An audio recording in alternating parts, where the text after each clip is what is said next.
Hello, good morning, good afternoon, good evening, wherever you are.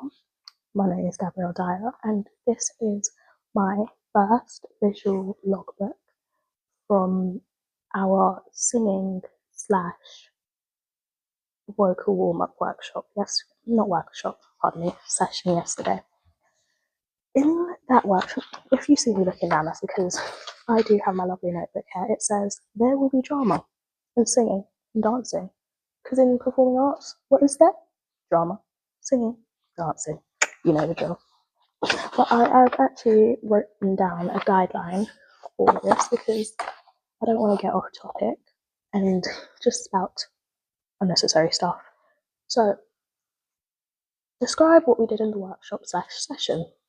In that workshop, we were first introduced to the opening number for our musical Oliver, Food Glorious Food, and we were basically just focusing on trying to learn it with the year twos, because as a year one student, okay, a little bit of background, for this show, we're using each other for the ensemble. So we both have our separate productions, but we're still interlinked because we need other people to basically, sorry, getting a bit lost for words here. We need other people to do our basic roles that would otherwise go amiss and kind of ruin the whole of the musical. So we were learning the song together as we are going to essentially be performing the same show. And we were learning Food Glorious Food. What else did we do? We also did some vocal warm-ups. I do have footage of that. I'm probably going to put it before this clip. And so I won't touch on it too much. But in the session, we focused on how specifically the last area of the song where it's like food, glorious food, wonderful food, like that bit. There's many different layers to it, many different harmonies. So we had to focus on kind of staying on track and keeping on doing our own harmony for that specific part. So yeah, that's just like a little brief touching on what we did. The techniques and skills that I used in that session, I feel like non-drama related was definitely my focus, my collaboration, and teamwork, which is the same as collaboration essentially. But I'll go into that more later.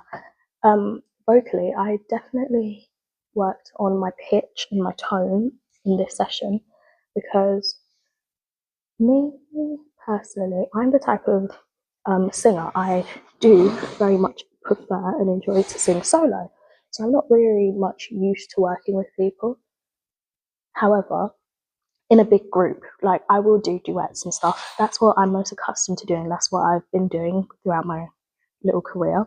So far, so forth. Hopefully, big things coming soon. And working with such a big group, because there's 30 plus of us now,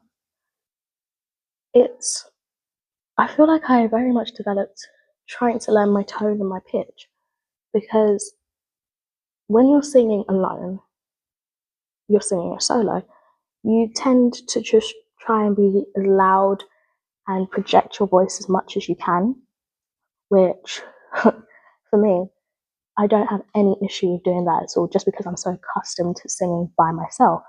But when you're singing with other people, you need to harmonize and work together, which is not something that I'm so used to. So I definitely struggled. So having the opportunity to work with everybody at one time helped me to work on how to raise my pitch so it's heard enough so that the harmony sounds so smooth and interlinked, but at the same time, it was low enough so I wasn't overpowering anybody else. Because what I am proud of that I have seen, this is like a slight touching on reflection, looking back in previous classes, when previously I was working with a friend of mine in this class, and the two of us, we sung the number Almost There from The Princess and the Frog. And it almost felt as if I was just singing a solo, because I was going, and I realized it in the middle of the performance, but I didn't know if I should just continue going, which I did end up doing, or lower my tone to match her pitch and harmonize together. So that has always been something I struggled with eventually. But yeah. And what else was it that I was going to say? Yeah, that was just a brief touch on reflection because I just believe that it's a target that I have worked on quite well. And I feel like using my tone and my pitch in the final performance, because bear in mind, Oliver is set in Victorian slash Dickensian England. So this is the 1800s. They're still living heavily in a time period where the Cockney accent is prevalent. So there's so many people who are just saying, sorry, who are just speaking and they have to be like, oh, what's that, my name is this, that, and the third. But it gets to a point where I have to take it to a feminine tone, but also remember to sing in that tone. So my pitch is definitely something that I've improved on. The purpose of this technique and activity, the purpose of the activity itself was just for us to learn and memorize the song, which is something I definitely have to go back and look over the weekend because I have two songs that I have to memorize so far, but this takes priority because it is the opening number in the entire performance in both. Yeah, no, not in both. In the second years because we're going to be the ensemble for them, so I will be singing the Food Glorious Food part, and I don't want to overpower anyone, so I definitely have to work on my tonality and tone it down so that everyone else can be heard. But yeah, the purpose of this activity was for us to memorize and experience working together because we have worked with the second years previously, but not on such a large scale. So getting the opportunity to be able to speak to them and sing and perform with them has been easier for us because now we know how we're meant to behave a certain way in within the performance. Like it's very much giving. That was not professional language. I apologize, but it's very much looking up to them as they are setting such a good example for us within the performance. Um, I feel like I've engaged during the session successfully because as somebody who was taught food glorious food in primary school, I'd never actually memorized it because it was primary school. But yeah, so now that I'm that just made me familiar with the text. It's just learning the non-choruses, so all the other verses for the workhouse boys specifically. So that way I can actually sing the song in the final performance for the second years.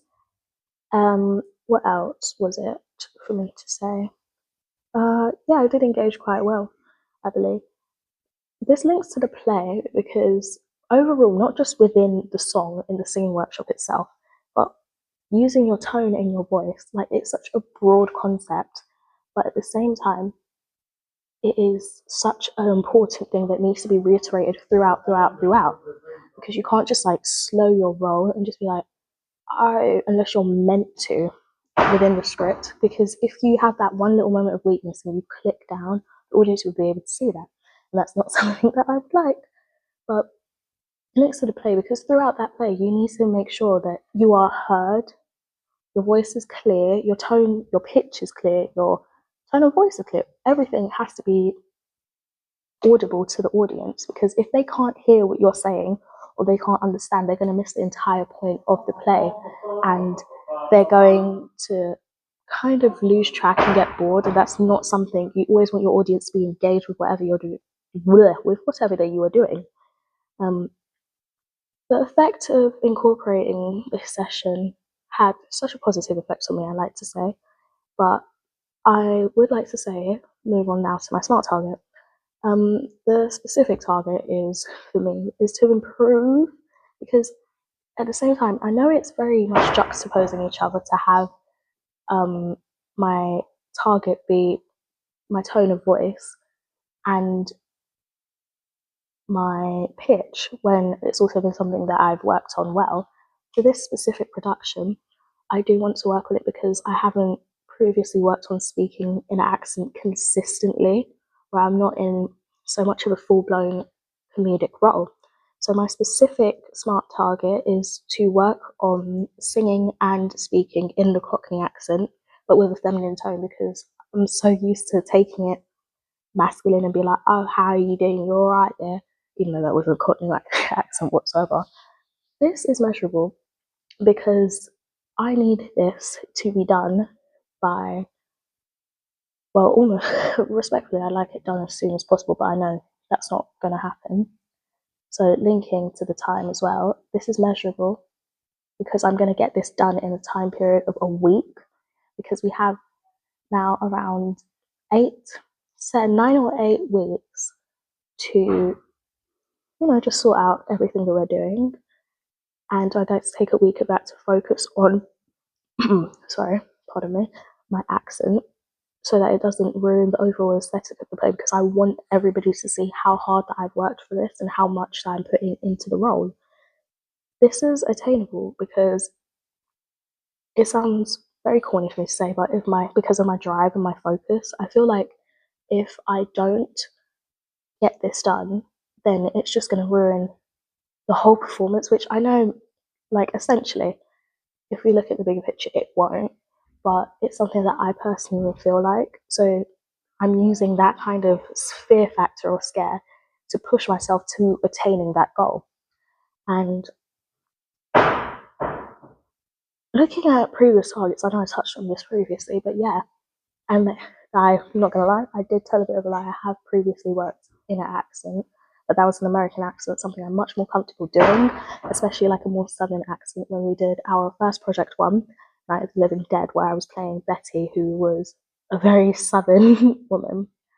But I feel like I haven't achieved a range because I'm so used to, if I am doing an accent, doing an American accent.